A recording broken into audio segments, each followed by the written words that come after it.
Hey guys, what's going on? If you're watching this video, you most likely have back pain, have had back pain, don't want to get back pain, and so you're looking for some tips and tricks on how to hopefully either bounce back from a back injury or prevent yourself from getting a back injury. So this is a little Bulletproof Your Back program that I put together when I hurt my back. I herniated L4, L5 a number of years ago, and I was pretty incapacitated, couldn't do much. So these 5 movements were 5 exercises that I found to be the most effective to allow me to get some level of training in while also protecting my back and also re-engaging my core, getting it to fire properly. Same with my glutes, because I think, as everyone knows, one of the big protectors of your back is your glutes. Not necessarily trying to say that like this is going to make your glutes be more active or activate them better, but I think this is a good way to kind of get you back into the habit or create the habit of feeling your glutes while you're training and also being able to feel your core be engaged as well. So I'm going to blast through these 5 movements. So this video isn't super long, but I'll link longer videos for each of the movements if you need bigger descriptions for them. And I'll also kind of put in like a little prescription, I guess, of how to do it, how to start doing it. So the first thing that we're going to start with, we're going to be on the ground. It's from Stu McGill. He has a big 3 back program. I kind of took 2 of the things from my time doing some rehab because I felt they worked the best. So the first one we're going to do is a modified curl up. So you'll start on your back. Think like you're going to do like a crunch, a sit up, whatever. And then what you want to do, take your hands. I usually just stack my fingers on top of each other, and I'm going to put them in the arch of your lower back. So they're going to be underneath me in the arch of my lower back. All right. And now what you're going to do, straighten one leg. For me, my pain was always on the right side. So if I kept my right leg straight, it felt better to do this curl up movement. Now, one of the big things that people want to do when they do this is they want to just like do a crunch. Don't think about that. Imagine the ceiling is like 6 inches above your face. And so what you're going to do is you're just going to try to lift yourself straight up into the air. But with that being said, your hands are underneath your back for a reason. Now, I believe when he teaches it, he wants you to keep that arch in your back, so he doesn't want you to push down into your hands. I found, for me anyways, I've tried both ways, I found for me, if I was actually engaging like my back muscles and my core to push my back down into my hands, it just seemed to help activate everything better. It made me feel like I had better control. But try it both ways, see what works best for you. So the simplest version for me was I would push down, I would brace my belly like someone was going to punch me, I would float my heel off the ground, I'd try to lift my elbows. I couldn't start there, but I would lift my elbows, and then from here I'm going to just try to bring my nose up a few inches, and notice I'm immediately shaking. The goal here, I would hold this for 7 seconds, and then I would slowly lower. I would take a 3-second break, and then I would go right back up into it for another 7 seconds, come back down. And if you wanted to swap legs each time, you could. If you want to do 3 and then swap legs, you could do that as well. If you can't keep your elbows up, totally cool to keep your heel down and your elbows down and just lift yourself up straight. Now notice, I'm not crunching up. I'm just trying to lift my shoulders and my face up toward the ceiling. All right, so that's the modified curl up. All right, and then from there, one of the other exercises, staying right on the ground, clamshells. You've probably done them if you're doing any sort of training. You'll need a mini band. The level of tension you need, it's kind of up to you to kind of figure it out. Similar thing here, how I was talking about doing a 7-second contraction and then having like a 3-second break.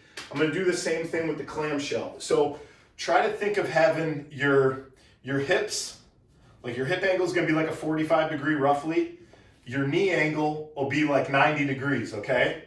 And then from here, just laying on your side, keeping my heels together.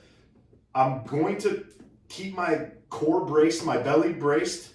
like someone's gonna punch me or kick me, all right? And you can put your hand however you wanna do it. I usually would just like lay, and then I'm gonna lift, and I'm gonna hold this. Now I'm still trying to squeeze my belly as hard as I can, and I'm also trying to like squeeze my butt as hard as I can.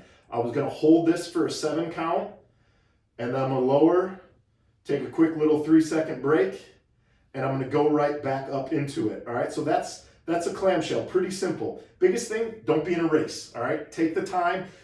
Best thing to do, have a clock that you can look at with a second hand so you know you're actually doing it for the time, and then relax. If you're using a band, doesn't really feel like it's enough tension, get a heavier band.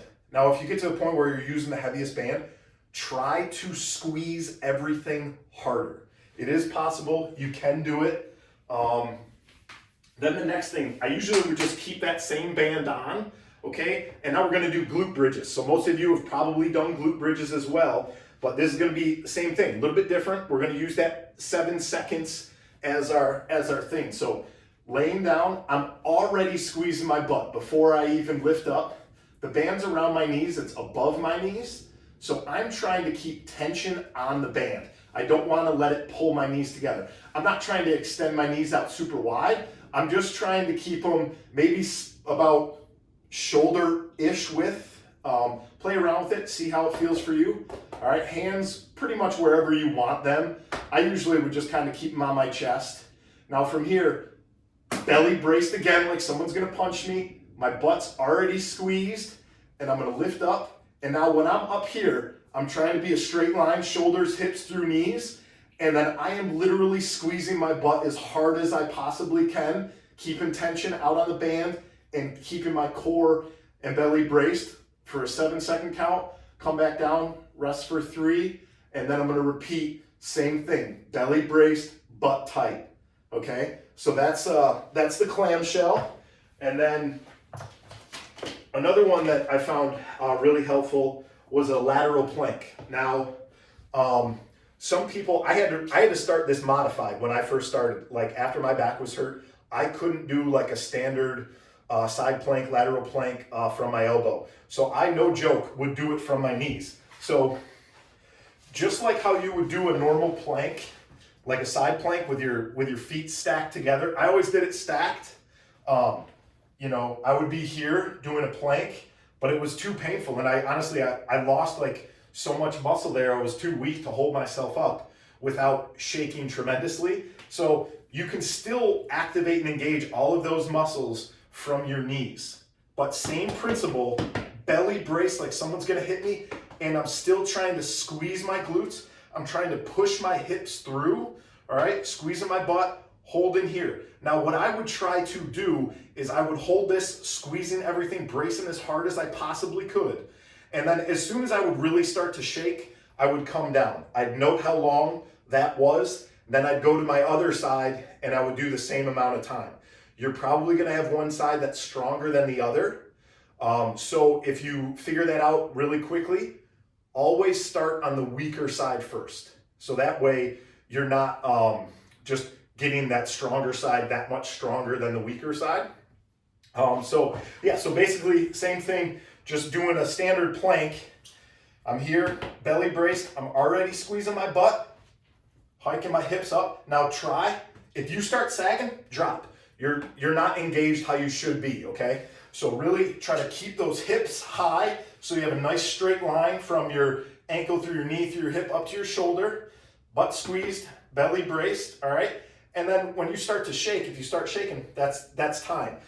My goal for this was always to try to get to a minute when I first started. Once I got to a minute, easily on each side and wasn't shaking, I would add a little weight. So I'm probably not gonna do that. But so you can literally just start with a 5-pound plate because it's gonna add some resistance to you. Same thing here. Hold it, all right?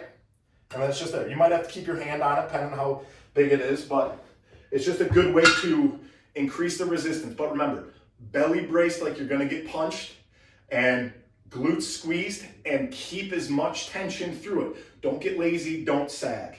And then the 5th and final thing that I really liked, you've probably done band walks of some nature. I like to do a straight leg band walk with 2 bands. You can do it with 1 band. I just found it to work a little better with 2 bands.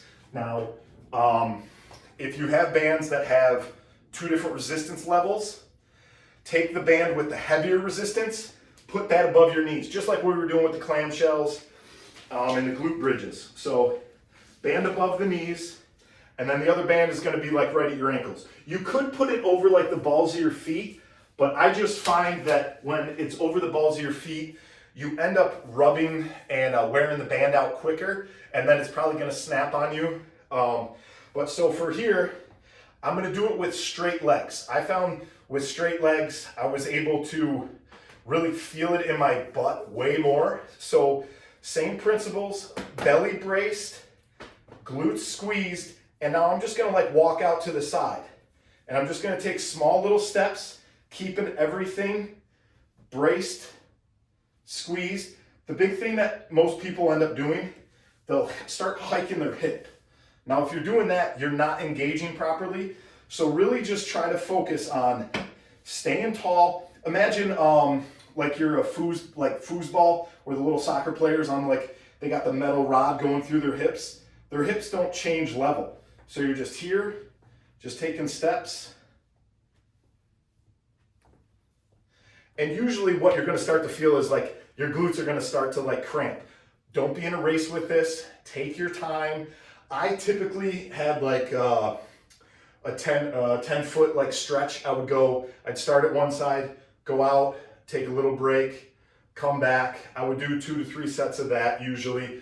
But like I said, these are the 5 bulletproof your back exercises that I use the most, that help me a ton. I'm going to put in some more descriptors in the, whatever it is, the description of the video. And then I'll also link all of the other videos that have longer, more drawn out descriptions for you. But yeah, if you have questions, feel free, hit me up in the comments section below. I reply to everything. And yeah, like I know what it feels like to have back pain, so I hope this can help you out. And yeah, just get started.